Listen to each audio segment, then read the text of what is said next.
vamos falar de outras questões importantes. Primeiro, o ANPP é um direito do imputado? O que vocês acham? O ANPP é um direito do imputado? Autores como Aury Lopes Júnior entendem que, preenchidos os requisitos legais, o ANPP é um direito público subjetivo do imputado. No entanto, há autores que entendem que se trata de um poder do Ministério Público apenas. Inclusive, há decisão do STJ nesse sentido. Outra questão bastante divergente e também muito interessante é essa aqui. Em caso de rescisão, como ficam as condições já cumpridas? O acordo de não persecução penal, na verdade qualquer acordo, é feito para ser cumprido. Mas pode ser que o investigado cumpra apenas algumas das condições e descumpram outras. Havendo oferecimento de denúncia, havendo sentença condenatória, como ficam as condições que foram cumpridas? Há entendimento no sentido de que se aplica a detração penal, a mesma lógica da detração penal, embora não haja previsão legal nesse sentido, mas se aplica essa lógica da detração penal, ou seja, abate na pena as condições que foram cumpridas no acordo. Por outro lado, há autores que entendem, como por exemplo Rogério Sanches, que é membro do MP, entende que o sujeito perde as condições já cumpridas e que esse perdimento é uma decorrência do próprio descumprimento do acordo, já que o acordo foi feito para ser cumprido. Outra questão que vale a pena uma análise é essa aqui. Cabe a ANPP em ação de iniciativa privada? Vejam bem, não há previsão legal, também não há impedimento legal. Penso que aplica-se a mesma lógica da transação penal. No início houve resistências, mas hoje se aplica tranquilamente, é pacífico na jurisprudência, na doutrina, praticamente. Então, não há impedimento, logo pode-se aplicar na ação de iniciativa privada, ante a ausência de qualquer impedimento. Nesse sentido, Aury Lopes Júnior vem defendendo essa questão. Passamos para uma outra questão, também importante, também muito interessante, que é o caso de concurso de pessoas. É o caso do CORREL. Vamos lá. Suponhamos que duas pessoas sejam investigadas pela prática de um crime. O Ministério Público fez o ANPP com uma delas, não fez com a outra. Seja porque não aceitou as condições, seja porque não tinha direito, enfim. Um dos investigados fez o ANPP, o outro não. Só que o Ministério Público colocou naquele ANPP uma cláusula de que o sujeito teria que funcionar como testemunha contra o coautor. E o STJ trouxe uma decisão muito interessante no agravo regimental em recurso de habeas corpus 144-641 Paraná. Vale a pena a leitura, dá uma pesquisada lá no site do STJ, dá uma lida nesse habeas corpus que é muito bom, muito interessante. O STJ decidiu o seguinte, olha, o investigado, né, aquele que celebrou o acordo de não persecução penal, pode até funcionar como informante, mas não como testemunha. Logo, aquele que celebra acordo de não persecução penal não pode servir como testemunha no processo do coautor. Isso, a meu ver, já era uma coisa óbvia. Mas, às vezes, o STJ precisa decidir o óbvio. Vamos seguir. Crimes hediondos. E aí? Cabe a ANPP em crimes hediondos? Olha que questão igualmente interessante, igualmente importante. Vamos por partes. Não há vedação legal em relação aos crimes hediondos, assim, de forma explícita. No entanto, a maioria dos crimes hediondos já não ia caber mesmo no ANPP, seja por conta da pena, seja porque não preenchia outros requisitos, né, por ter sido praticado com violência ou grave ameaça, ou porque nesses casos o ANPP não seria necessário e suficiente para a prevenção e reprovação do crime. É o que diz a lei, é um dos requisitos, muito subjetivo por sinal, mas o Ministério Público já vinha utilizando esse requisito para negar o ANPP. Em seguida, o CNPG emitiu o enunciado interpretativo de número 22, agora sim, vedando expressamente a aplicação do ANPP aos crimes hediondos. Penso que esse enunciado é inconstitucional porque avalia a gravidade do crime hediondo de forma abstrata, só por ser hediondo. Não avalia a gravidade em concreto, ou seja, analisando caso a caso como tem que ser.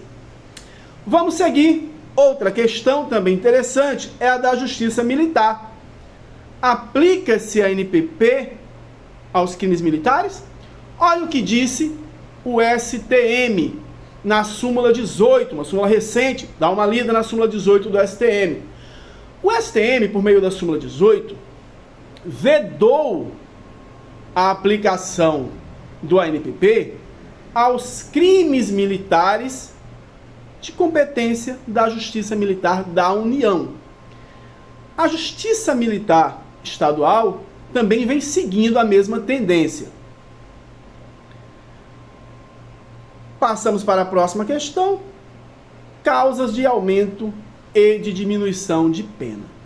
Nós sabemos que um dos requisitos para a concessão do ANPP é que a pena mínima, não é a máxima, é a pena mínima, seja inferior a 4 anos.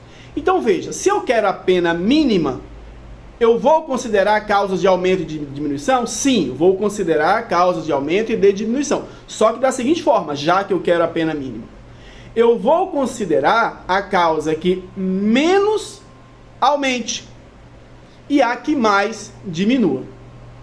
Ok? Então, se eu tenho uma causa de aumento de 1/6 a 1/3, eu vou considerar 1/6. Beleza? Seguindo, outra questão também interessante, é que só tem questão interessante. Concurso de crimes. O sujeito é investigado pela prática de mais de um crime, né? Em concurso de crimes.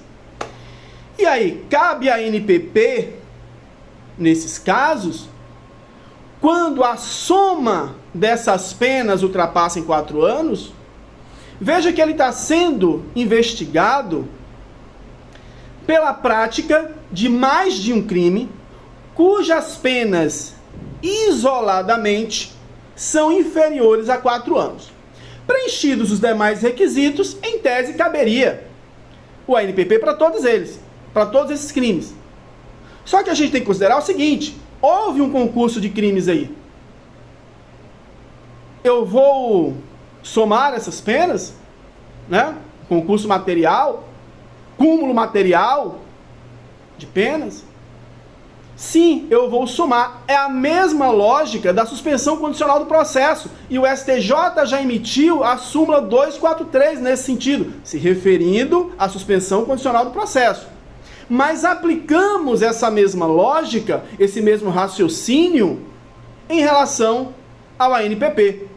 Se eu tenho crimes praticados, mais de um crime, concurso de crimes, concurso material de crimes cujas penas são somadas, eu devo considerar o somatório, não a pena individual.